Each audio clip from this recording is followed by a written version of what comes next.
యస్య దృశ్యతే, ఎవరిలో అయితే నీకు కనపడుతూ ఉందో అది ఎక్కడి నుంచి వచ్చింది, ఉండేది ఆత్మే. యస్య దృశ్యతే, ఎవరిలో నీకు కనిపిస్తూ ఉందో తస్య ఏవ, ఆయనకు సంబంధించింది అది. పో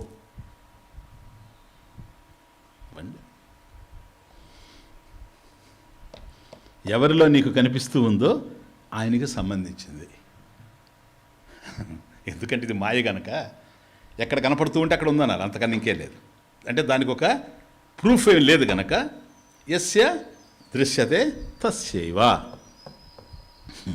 కారణం ఏంటంటే అవిద్య కస్య దృశ్యతే ఇది ప్రశ్న నిరర్థక. అవిద్య కస్య దృశ్యతే ఇది ప్రశ్న నిరర్థక. అయ్యా, అవిద్య అనేటువంటిది ఎక్కడ కనపడుతూ ఉంది, ఎవరిలో కనిపిస్తూ ఉంది, ఎక్కడి నుంచి వచ్చింది, ఎవరికి సంబంధించింది అనే ప్రశ్నే నిరర్థకం అంటున్నాడు. ఎందుకని సార్ నిరర్థకం? చూడండి లాజిక్ ఎట్లా ఉందో. అవిద్య దృశ్యతే చేత్, అవిద్య దృశ్యతే చేత్ తద్వంతమపి పశ్యసి.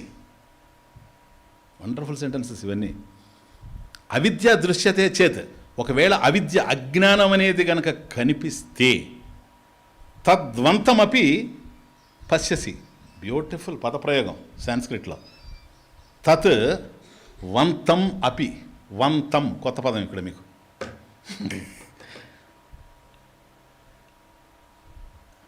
అవిద్య దృశ్యతే చేత్, ఒకవేళ కనుక అవిద్య కనుక ఎవరికైనా కనిపిస్తే తద్వంతమపి పశ్యసి, ఆ అజ్ఞానం కలిగిన వాడు ఎవడో వాడు కనపడుతున్నాడు నీకు అక్కడ. వాడు కనపడితేనే ఇది ఉంటుంది. ఇది లాజిక్. ఏం లేదు నాయన. ఎత్ర బలం దృశ్యతే, ఇది చూడండి ఎట్లుందో. ఎత్ర బలం దృశ్యతే తత్ర బలవంతం పశ్యసి. అవునా? ఓ పెద్ద ఒక రోడ్డు రోలర్ని ఎత్తాడు అనుకోండి, ఎవడైనా వెయిట్ లిఫ్టర్ పెద్దది ఎత్తాడు అనుకోండి, అక్కడ బలం కనపడతా ఉంది. అవునా? అబ్బా మనం ఎత్తలేమి, వాడు ఎత్తాడు. అక్కడ బలం కనపడుతుందా లేదా? ఎత్ర బలం దృశ్యతే, ఎక్కడైతే నీకు బలం కనపడతా ఉందో అక్కడ వంతం ఉంది చూడు. బలవంతం, వంతం. సాంస్క్రిట్లో బ్యూటీ. బలవంతం, ఆడ ఉండేది బలం. ఎత్ర బలం దృశ్యతే, ఊరికే నేను అంటున్నాను మీతో, ఎత్ర బలం దృశ్యతే తత్ర బలవంతం పశ్యసి. బలవంతం పశ్యసి. కాబట్టి బలం కనిపించే చోట బలవంతుడు ఉన్నాడు, ధనం కనిపించే చోట ధనవంతుడు ఉన్నాడు, యశస్సు ఉండే చోట యశోవంతుడు ఉన్నాడు. వాడు ఉంటేనే యశస్సు, అంతేనా? అట్లాగే ఇక్కడ కూడాను అవిద్య దృశ్యతే చేత్, అవిద్య గనక కనపడుతూ ఉందంటే తద్వంతం అవిద్యావంతం పశ్యసి. అవిద్య నీకు ఎక్కడైనా కనిపించిందంటే అవిద్యావంతుడు ఉన్నాడు అని అర్థం. వాడు ఉండేటప్పుడే కదా అది కనపడుతుంది.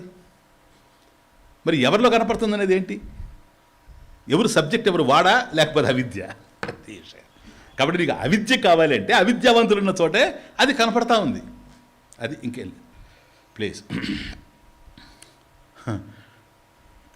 గోపతి ఉపలభ్యమానే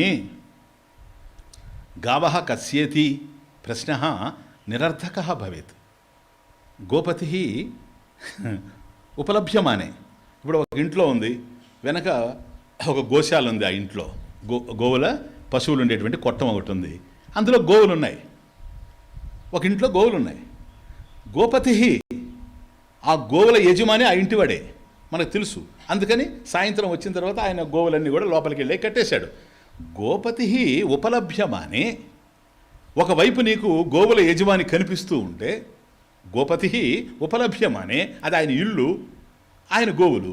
గోపతి ఉపలభ్యమానే గావః, గోవులు కస్య ఇతి, ఎవరికి సంబంధించినవి? ఇది ప్రశ్న నిరర్థక భవేత్. ఈ ప్రశ్నకు అర్థమే లేదు. ఎందుకని? గోవుల యజమాని ఎప్పుడైతే ఉన్నాడో గోవులు ఎవరికి సంబంధించిన? ఆయనకి సంబంధించినవి. కాబట్టి అవిద్య ఎక్కడుంది అంటే అవిద్యావంతుడు ఎక్కడైతే ఉన్నాడో, మహా అజ్ఞాని ఎక్కడైతే ఉన్నాడో వారున్న చోట ఇది ఉందో సార్. ఇంకెక్కడో కాదు.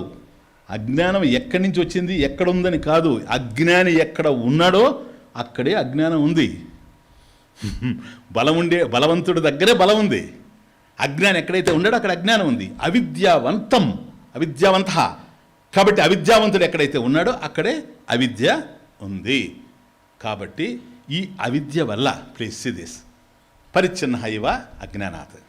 ఎప్పుడైతే అజ్ఞానం ఉందో, అవిద్య ఉందో, వస్తు జ్ఞానం నా దగ్గర లేదో, ఆత్మ జ్ఞానం నా దగ్గర లేనప్పుడు, ఆత్మకు సంబంధించిన అజ్ఞానం నా దగ్గర ఎప్పుడైతే ఉందో, అజ్ఞానం ఉన్నప్పుడు ఉన్నది లేనట్టుగా, లేనిది ఉన్నట్టుగా నేను ఊహించుకుంటాను. ఇది ఉపాధి. ఇది ఉపాధి. ఏ ఉపాధి? అజ్ఞానమే ఉపాధి.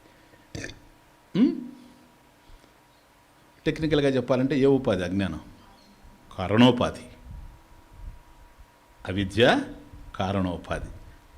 నానోపాధి వశాత్ ఏవ. లాస్ట్ శ్లోకం మనం చూసింది 11వది.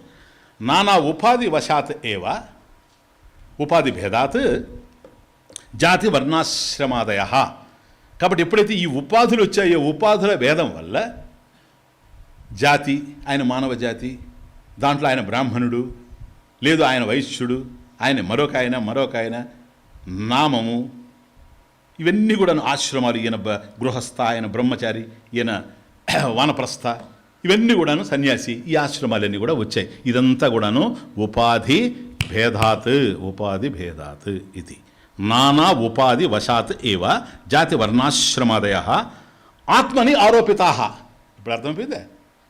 నువ్వు ఆత్మే.